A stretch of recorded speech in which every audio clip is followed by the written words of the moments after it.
Waƙa ta hudu daga kundin adashen ƙauna mai taken bege. Tun ina kirga sakanninmu har yawansu yayo auki, na koma kirga da ke komo har yawansu ya zamninki, na dawo kirga awoyi ma har suka zam sinki, rabuwar da mun kai ni da ke na fara kirgen kwanaki, har muka kai kan satukka, wai yaushe ne zanganki. Duk kaina ya ɗau zafi, Umaira saboda tunaninki, zuciyata yau ta yi fushi burinta kawai ta iso gunki, ƙwaƙwalwa ta bani kashedi lalle in je nemo ki, idona sun yi zugum zaune burinsu kawai su yi kallonki,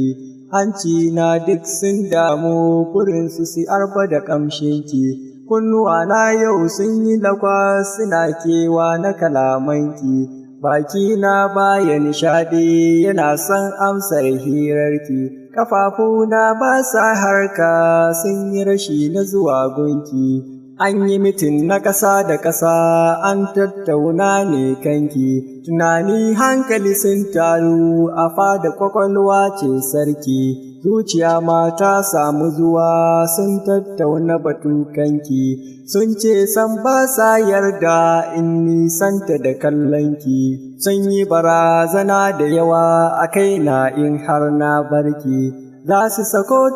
takunkumi domin kare muradinki, suna da dakaru da yawa suke kare mukamanki, mantuwa sojan tunani ne zai yaƙen wai dominki, na hango kaftin haushi ya shirya don kare ki, tabbas na gane ba ni sako da ƙaunarki. Ba na wasa ko na kaɗan ba ni ga yarda irasa ki,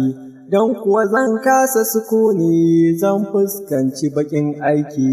ko shekaran jiya na yi fama da na yi sako da ƙaunarki, tuni aka je yajin aiki majalisar kare ‘yancinki, kin ga idanu sun jona sulhu ɗaya ne kallonki. Kunnuwa ma sun shiga yajin sun ce san ba sa aiki, sun sanyo sharɗoɗinsu shi ne in ji kalamanki, hanci na zai yi rizanin ina nisan wurinki, ƙafafu ma sun yawonin za su yi komai dominki, ga baki ya shiga yaji domin jaddada ƙaunarki. Ko jiya ma na je sulhu ya ce sulhun sai in gaki, Kumi wai sai in mu haɗu domin ya ambaci sunanki, ya ce ya kira ki kamar zikiri ya yi ta faɗi mana sunanki, ya ce sam haka ai bai yiwa shi a tafi sai ya ganki. Duniya kaf ta yi zafi, rayuwa ɗungum ta yo kunci, ba walwala domin baki. Fari na ciki yayo nisa daidai kimar nisanki, nishaɗi shi ma ya ƙaura tun da ya zo ya tarar baki, murmushi hijira ya yi don ba shi zama sai in gaki, annashuwa ta naɗa kaya da kanta ta fita nemanki, ga fara'a jiya na ta kwafi ranta ya koma dukkanki. Na ga raha ya yi tagumi duk ya damu da kewarki,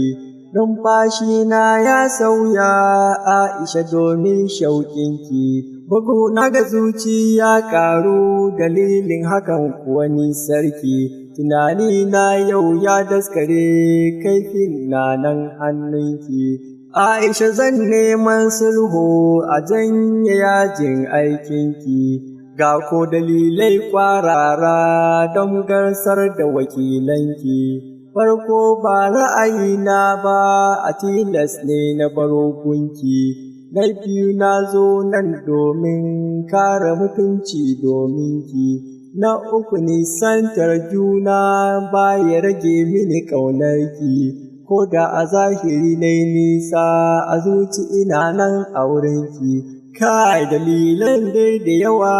tabbas za su ka gamsarki, ko ba komai ketawa ce domin ni na zamnaki,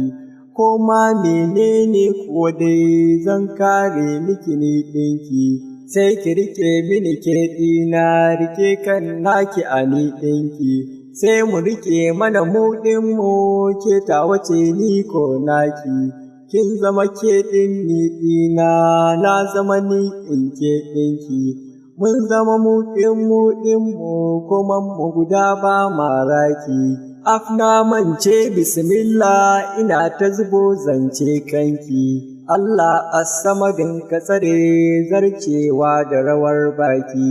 ƙara daɗin tsira da yawa gun manzon gwanin sarki, da alaye da sahabinsa har mabiyansa a tafarki, ka ba mu sa'a ka ni'imta mu dawwama ƴaƴayen kirki. A 2018 na yota waƙar domin ƙaunarki, domin kewa da na baki na tafi can bakin aiki, Abu Ubaida ya tsaro ta a nan ne ni zan ja birki, 70 ne cibbaitocinta silan su karam kaf ƙaunarki.